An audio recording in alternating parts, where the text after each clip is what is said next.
First item on the agenda. Actually, the first item we have is the public hearing. And that's for a rule amendment of Article 18 in the Police Cadet Apprenticeship Program in our rules and regs and proposed amendments. So I know, I think it may be from KPD is here, yes, that Executive Secretary. I'm happy to summarize. Okay, that'd be great. This was actually a change that I initiated, so I endorse it. But it came about when KPD was looking for a solution to cadets who were ready to move forward, but we did not yet have an academy. So typically, under the current rule, the cadet has to wait until there's an academy so that he or she can be certified as a recruit. We now have a public safety recruit that you guys exempted that sort of serves as a placeholder until there's an academy. So we have not been using that for cadets. Those are for new hires that are ready to be hired, but we don't have an academy yet. So they're hired into that temporary position and stay in that until there's an academy.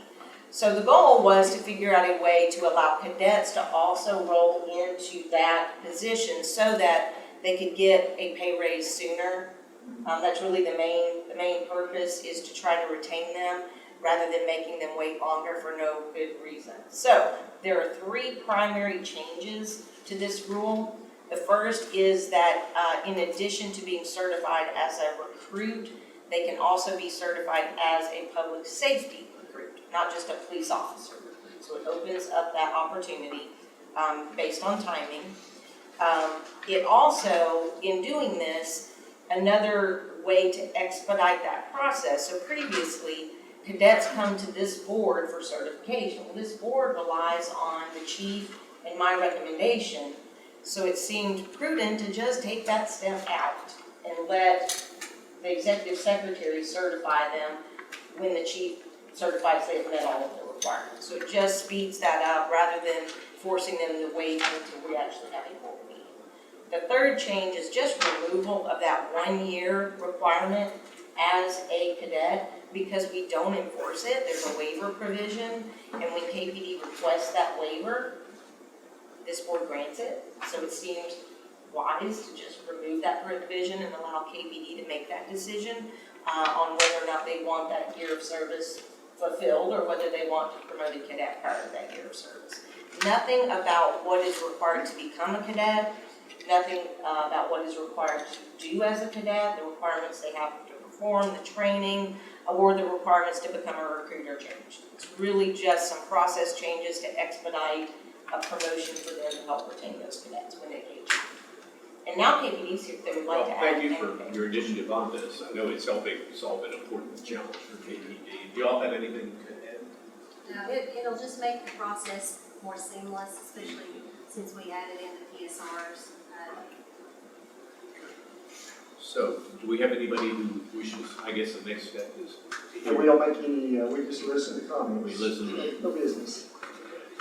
And no one signed up to speak. Nobody signed up to speak, so we have no input today. Well, Again, listening, and unless you have any comment or anything more to say, I guess we've fulfilled the requirements for the hearing. Yes. So this will then come back to us. Well, we're gonna consider it on your business meeting. It comes back in the business meeting. Right. Okay.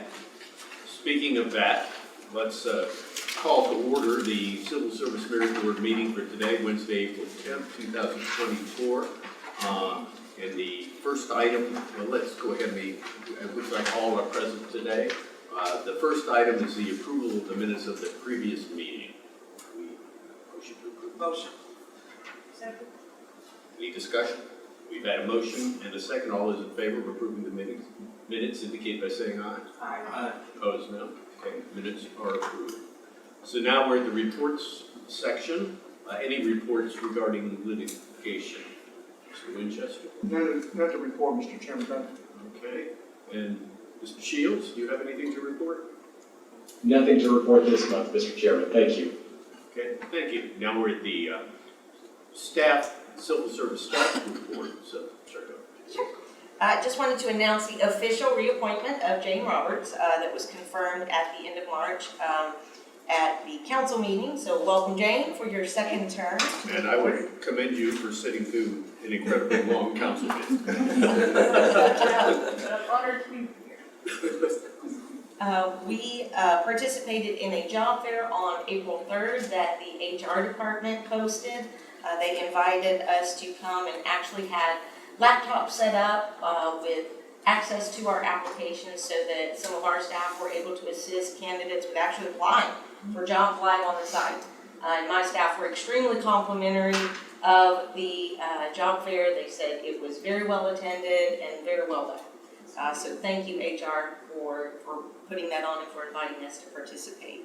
I'd like to announce that we now have live remote proctoring for all exams. We're extremely excited.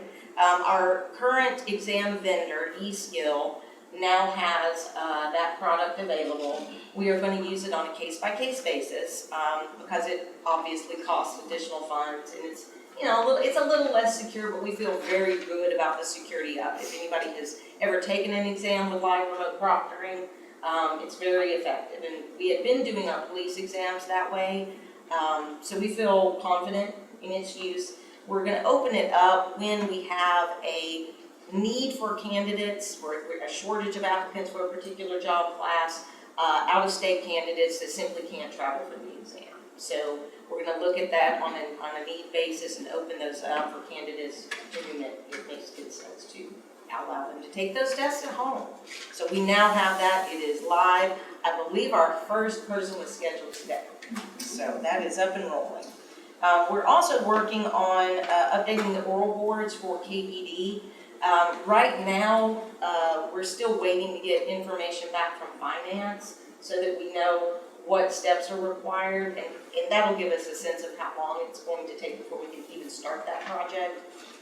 So we're still waiting for that feedback, but we do have a meeting set up with KPD next week just to talk about the process in general, what our goals are, how and if and when we want to proceed, and we'll have to talk about this year's testing, whether the timeline's going to allow us to wait and use new oral boards, or whether we're going to need to just move forward with the existing oral boards. So we have that meeting next week. I'll keep you guys updated as that rolls along. We are also completing the update of the PPTs for fire. I did not have that on here, but that was a project that started before COVID, stalled during COVID, and then just stayed stalled. So I am working with that vendor and KFD to get that fire PPT project completed. Hopefully we can get that completed in a very timely manner and have that for use next time when they use that. I wanted to let you know that I had Laura Peck. She's a senior analyst on my staff. She is attending a SHRM Workplace Investigation Specialty Credential Program. Someone needs to be trained to do my role in investigations when I am gone. So I identified that as a very good certificate program, thought it was a good way to get her initially trained, and if any of those come in, I will let her kind of piggyback with me on those. But that way she has, that's essentially what was done for me when I moved into my role. I attended that training, and I feel like this is a very good training. Missy and Laura, both of our senior analysts, are also attending the PASHRA Public Sector HR Essentials Program. It's a 2 to 4 week self-paced program that just goes through 8 modules on matters that are essential in public sector HR. So that's just a very good training program to sort of broaden their knowledge base. Right now we have 1 active grievance at step 3 and 1 active disciplinary appeal that is currently set for a hearing. And there's 1 item that was not on the agenda, and that is just to let you know that new administrative rules were published on Friday. I have done a review of those rules and identified potential conflicts with our rules. I have provided that information to Bill and to Mike, as well as identifying our rules that will need to be amended in response to those changes. So that's been given to Bill and Mike for them to advise you further. And that's it. Thank you. Okay, I think, I'm here. there you are. HR report. Dr. Drury. Good afternoon, everyone. Glad to give you a report. I'm excited about the live proctoring. I'll share a little bit. I teach the SHRM certification class, and we in the national does lab proctoring. It's very effective, and so it's a good opportunity as we look at that as well. And I also teach the SHRM essentials class as well. So I am excited to see that that your staff is participating in this essentials class. So I think it'll be very helpful. We are preparing our July changes for City Council for the AIS. As we're looking at this, last month I talked to you all a little bit about reallocations, retitlement, reclassifications, and those types of things. So we will submit all of that along with the changes that need to go with pay, the increase in any of those types of things. So we will submit that, and that will go before City Council on April 30th. So we're looking forward to have that. Our next city supervisory training is on June 13th. We had a great supervisory training that took place last month and had a great turnout and lots of good information. We did do an overview of the administrative rules at that time as well. Wanted to also let you know that we're in the process of hiring a current HR specialist, so to build our team back up and to make sure we're fully staffed. Hopefully, we will be fully staffed with 9 or 10 individuals coming up very quickly. So I'm glad to see our team. We've got a great team, and I just want to really thank them. But that'll go back to this next piece here that I want to talk about is the HR and UT presentations. VOD is a presentation that Mary Margaret does with UT and really works with UT to talk about projects that are HR specific, and this team at UT helps to develop some real specialty projects that they go through a whole process to determine at no cost, low cost things that we possibly could do. In addition to that, I wanted to update you on the Summer in the City and the internship program. Today, our team, Dustin and Mary Margaret, went to Pellissippi.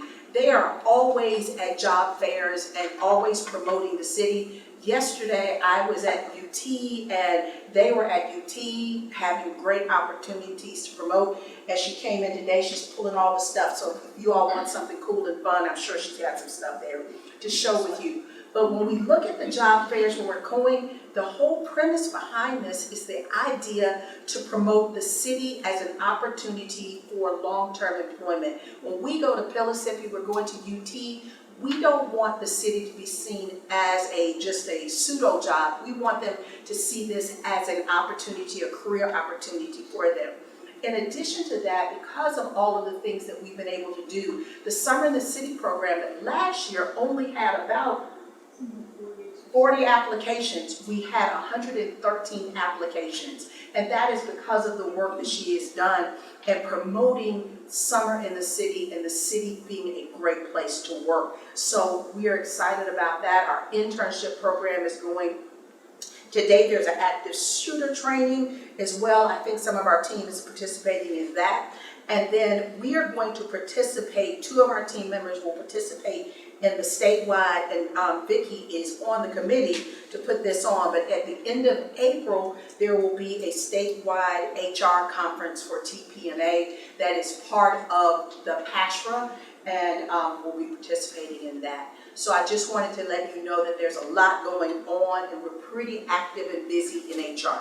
Thank you, if you have any questions.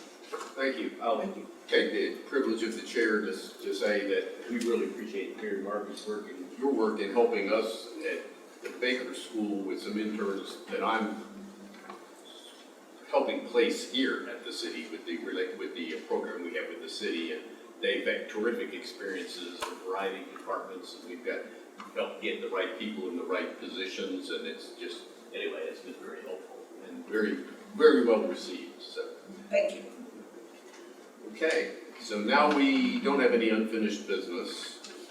We have some new business, election of the chair, and I think the way the protocol works is I am supposed to turn it over to the vice chair and consider it turned over. Chair for a second, all right.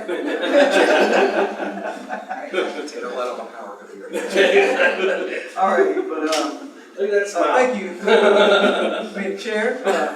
But I would like to, we need to elect for, upcoming chair, so I'd like to see Bill to elect you for one more year. Let's make a motion. Let's make a motion. I'll make a motion that we, have Bill go another year. Second. We have to ask you, Bill, would you will you like serve? It looks like Look at his expression. Bill, would you like, drafted, I will would you like to go another year for us? Sure. Okay. All right, let's make a motion. Our motion, Second. second. All in favor? Aye. Aye. You can vote for yourself. All right. I know you can, but it seems kind of tacky. So how long was our chair? 60 seconds. Sounds up, all right. But an outstanding. So we pass over the torch. Pass it back to him now to, vice chair. Okay. Now we go through the same procedure for the election of the vice chair. Do we have any nominations? Stephanie.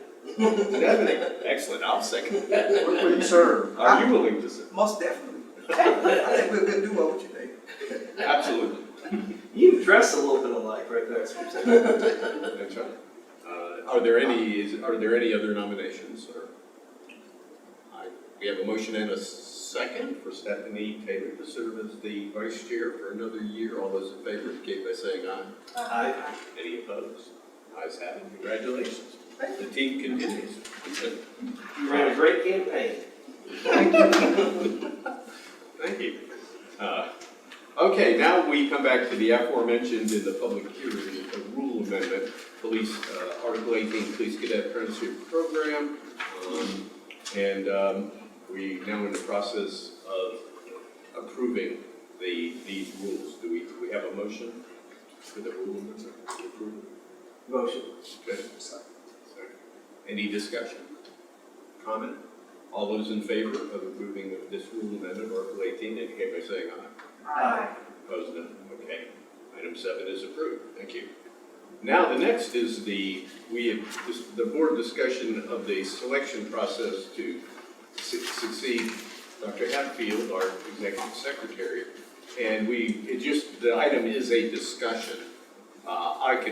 Let me start this by saying, and I'm just open, this is some of my initial thoughts, that we have obviously only one person from this board serve on a committee, because otherwise they would have to be sunshined, and this would, even though there might be some argument, given this is a personnel matter, I think that for the committee can operate more efficiently and more productively if we just had one person.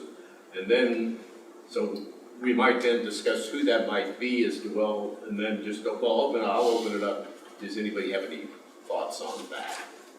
That we establish a committee to do this work, and one of us be that person. That's an excellent measure. I would too. Okay. I'd like to see Jane, since that's her expertise, HR, background.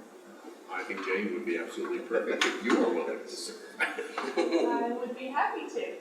Absolutely. Excellent. I don't think that needs a formal vote. But Well, if you're gonna form a committee, probably. then you're gonna have to vote on that. Yeah. You're gonna have to set the parameters, and that's not something we're planning on doing today anyway.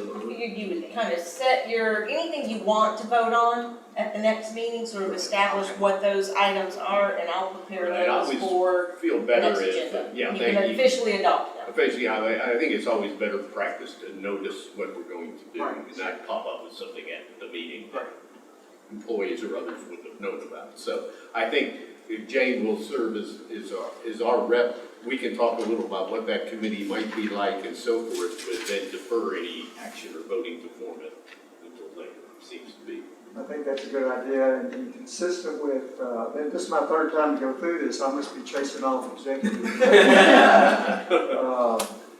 I think that the discussion items that were in your package, if y'all all had a chance to look at those, that Vicki put together, which is a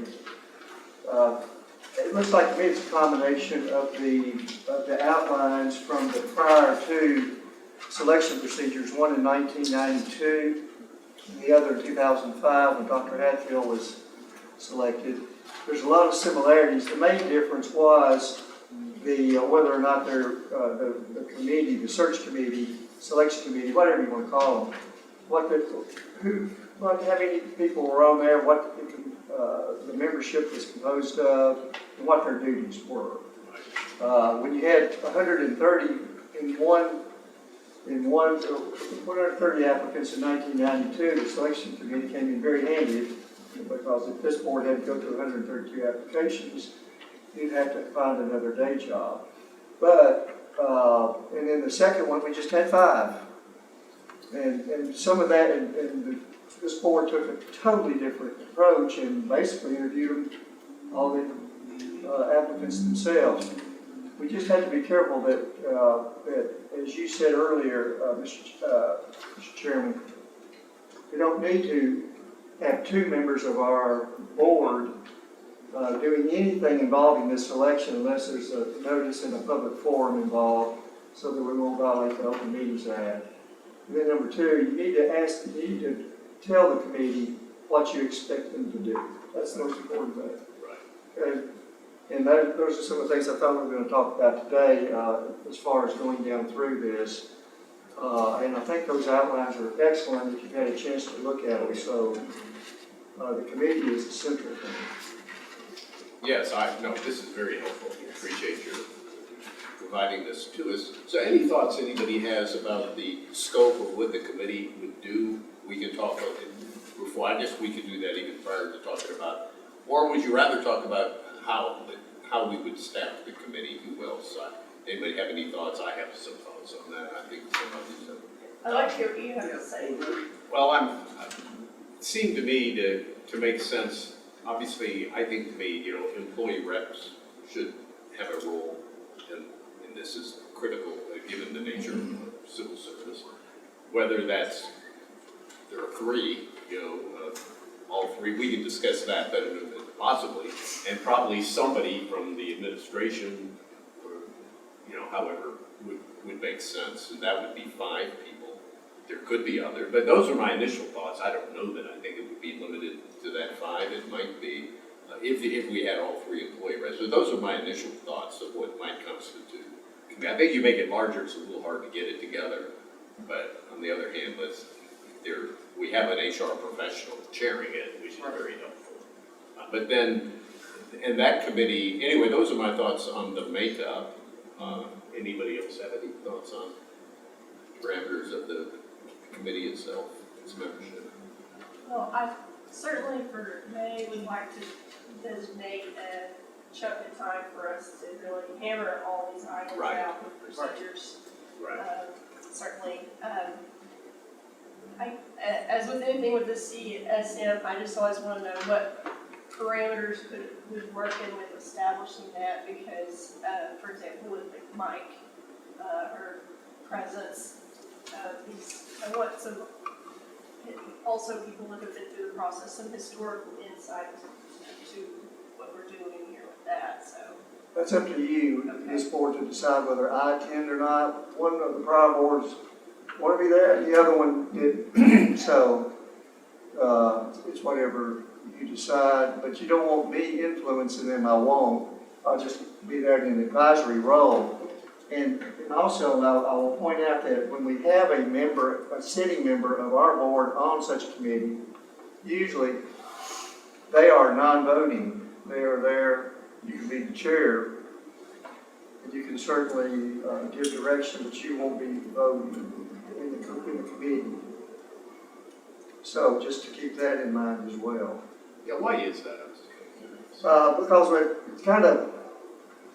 we're really, I think it was because the board wanted it that way. Yeah. That board wanted it that way. And number 2, that member shouldn't be, I guess, going ahead and influencing the committee on what that particular board member wants in other than setting the parameters and following the guidelines you set in this board. because it might influence them, and it will look like she's already deliberating and deciding who should be the next executive So this- secretary. So that was the appearance thing more than anything else. Right, and so this, just to understand, my understanding is then the final decision is this board's. It has to be. And so this would be a recommendation coming. Yeah, only under the charter, only this board can appoint the executive secretary. And of course, the charter, as you know, gave us all the instruction in the world on how to do it. One sentence. The board shall appoint an executive secretary who shall be qualified in personnel administration. What else do you need to know?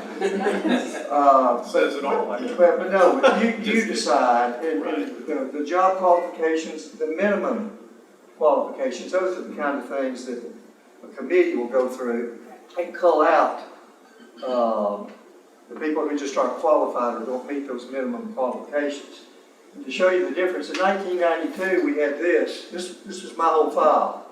2005 we had this, which included a job application, a posting, training application forms.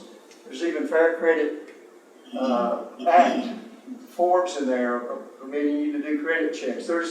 And I'm not saying that the board didn't do it right either way. They were just much more, I guess, conscious of the documentation behind the selection in 2005. Oh, and the other thing was, I was involved in this one, not this one, so lawyers create more paper. No, really, what they did was, times have changed. In that 13 years, just the advent of computers and a lot of things changed the way we did our business. But there is excellent information that we can provide to you if you'd like to see that. And of course, the best source of information is sitting right here. The job description is a key thing. And I think, were you going to talk about that today? Because her job, at least in my estimation, has changed substantially since the first two I was involved in. Yeah, I gave a draft to Bill, You did. just sort of as a starting point, and for him to kind of go from there, let me know what's needed. Right, I think maybe we can take that up at the next meeting, maybe provide that, I thought it was very helpful. I haven't provided it to anybody else, but you know what, I will. We can go ahead, or Vicki, you go ahead and provide that to Jay, if you'd like, or to the rest of us to discuss. Sure. And I do say, if we do follow the recommendation that our person, that Jane does not vote, that would leave 4. I mean, I don't know whether we need an odd number anticipating the possible, or maybe, I don't know, we can talk about that next week too. But I will be thinking about that and whether we so want to recommend that restriction or not. I mean, kind of compelling. I mean, if you'd be recommending something or acting as something that you would later vote on, it kind of, is a little different. It's not unprecedented that happens in committees or task forces and so forth, but that's just something for us all to think about. And anybody else have any thoughts on how we proceed? Yes. I like the way you was drawing it up as far as the changing everything. Brings the reps. Right, there. Yeah, I like. It strikes me that would be a good way to go. Yeah. I mean, that's just my thoughts personally. Absolutely. Yes. I'm gonna have all the reps involved, Yeah. Right. because that's, good voice. Yep. Yes. So maybe, I guess the way to proceed, so would we have an item publicly on the next agenda with something more specific about the appointment of this board? Do you think that would be the appropriate thing to do? I do, but that, again, I'll defer. Vicki has really taken the lead on this as far as getting it all together. I know what you legally will need to do depending on what you decide, how you want to proceed. But that's really up to this board. It's sort of a blank sheet on how you want to do it, other than the guidance we have from the prior two hirings. Okay. And I mean, and then I think we want to give this board pretty broad, this group pretty broad discretion about they're going to use their judgment and not be consulting a lot with Dr. Hatfield on the, what the ad, how it's advertised and, with you know, how many people are interviewed, et cetera, et cetera. I don't think we want to dictate those level of details, but Or again, maybe my defer those to the committee. yeah, those that's my thinking detailed- anyway, that because people on the committee, I think part of being on the committee is to establish the process that people have confidence in from the beginning. Well, the minimum qualifications need to be from this board. Yes. All right. That was another big difference too. In 1992, most of the advertising and posting was in newspapers. By 2005, it was a lot more electronic, a lot more social media type things. And it's funny, we got many more through the newspapers, and so it's kind of strange. But that's just the way that works. But the committee certainly will want to feel comfortable with the parameters it sets on how you post it and where. So that's up to the, unless the board dictates otherwise, that'll be a committee decision. Well, and I think this is an excellent start and layout, and I definitely would like time to just think of that for May, so we can entertain adding anyone else to the committee and kind of finalize that, I think, for May. Right. Yes. So maybe we can plan on an agenda item with the board who vote on the composition of the committee. It's a May item and any You will other need to do that instructions. for sure. Yeah, and any other instructions we may want to offer, or suggestions and slash instructions. Good. And we can work with Jane and give her some information and background that will give, you won't have to, you can start at zero because there's plenty of information that Vicki has. I gave you all of that too, didn't I? Yes. I know you're glad to get it. Please. I read through all those old minutes. Oh, yeah. Fine. It was interesting. Very good. I appreciate it. Okay, then you can just call me too and we can talk if you need Okay. any questions. Okay. Okay, well, we appreciate your taking this on. Yes. It's gonna be a lot of work. Thank you. Thank you. I'm gonna We'll appreciate it. I've done a lot of help with this, so. Yeah. Well, I feel comfortable having somebody with your I do background taking charge of this. This is applied HR for sure. I wanted to add one quick thing about the composition of the committee, just something to think about. When you initially listed the 4 folks on the committee that kind of on the inside, I guess, of Yeah. the city, I like the idea of Jane sort of being on the outside, but the fact that you're not voting, it may be something to consider having one other person, kind of an outside perspective. Sure. And I agree with you with that. That's why I kind of want to know with your staff and also Dr. Drummond's, I think that would be helpful as a non-voting, but an HR background. I'd like to maybe have someone else on the team similar. Well, you want some staff support, obviously, you know, Vicki, and then you're gonna have also, you know, HR folks as needed, or anybody else, I would think, but that's something that you could request. Yeah. Especially because, I mean, anyone from your department will know about the real workings and day-to-day of the procedure, so. Is there any, Feel remiss not having that. I was gonna ask if it would be helpful, because I know I think it was the 92 process, there was a current board member, but I do not know if that board member voted. Would it be helpful for us to answer that question? it'd be nice to know that. Because I mean, I can- I think they yeah. did, I think. I got down and my summary is not voting current board member. There was a former board member. And of course, I'm throwing this out only because it turned out to be a really good addition, having a hearing officer. Because the hearing officers deal with your procedures, recommendations, what the interplay with the executive secretary, probably as much as any other outside individual other than the HR staff, the HR director. Because they have to. That's a good suggestion, that would get rid of the even number problem. That person would be voting.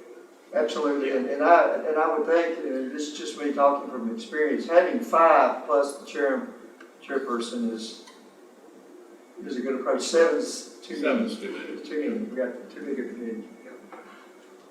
Okay, well, we will put this as an agenda item, do some thinking, and formalize this next time. And and then provide what other board instructions on the front end, maybe discuss the qualifications we want to make here for this person, or we discuss whether we want to do that or leave that to the committee.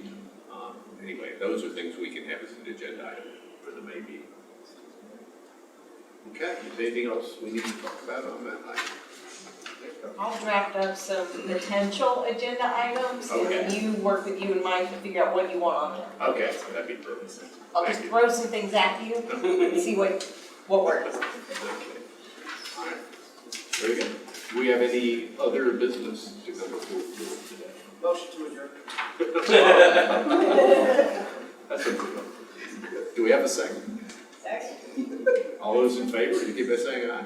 Aye. Okay. Consider us adjourned.